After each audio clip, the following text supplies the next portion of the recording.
ó yá gbogbo ẹ̀yin tí ẹ fẹ́ wo ìyá mi part 6 ní aago 6 tá a ti promise yín ẹjọ́ abẹ̀yìn lórúkọ Ọlọ́run. Mo fẹ́ kẹ́ kọ́kọ́ wo fídíò yìí náà kẹ́ lè mọ nǹkan tí mò ń sọ.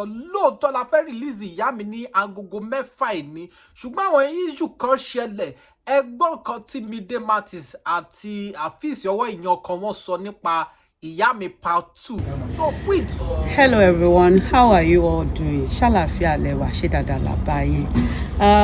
Ẹ jọ̀ọ́ a fẹ́ tọrọ nǹkan kan lọ́wọ́ yín ni. A dẹ̀ ní fẹ́ kẹ́ bínú sí wa, ẹ jọ̀ọ́ torí Ọlọ́run, à ń fọlọ́run bá bẹ̀ yín. Gẹ́gẹ́ bá ṣe ti ṣèlérí pé ìyá part 2 ó máa bẹ̀rẹ̀ sí show ní 6 p.m. but kò ní lè show ní 6 p.m. mọ́, ó máa di 8 p.m. nítorí àwọn delay kéékèèké kan.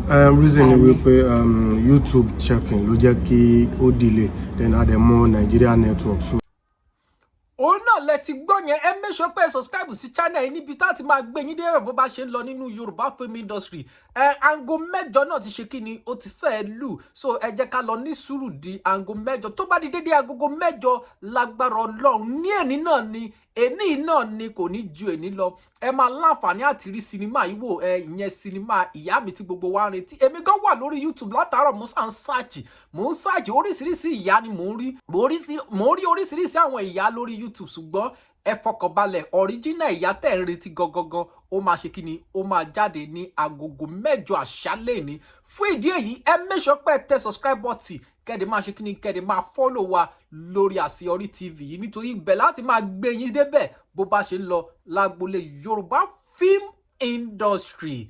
Ṣẹ́yìn ti ṣe tán, sẹ́yìn náà ti wà pẹ̀lú mi, sẹ́yìn náà ti ń search fún ìyá mi lórí YouTube, ṣẹ́yìn ti ń search fún ìyá lórí YouTube. Tó bá jẹ́ pé ẹ̀yin náà ti search fún ìyá lórí YouTube, ẹ jẹ́ kí n mọ̀ ní comment section. Bẹ́ẹ̀ ni ẹ jẹ́ kí n mọ̀ ní comment section. A máa pàdé ní next video mi o. Tó bá subscribe o, ire o.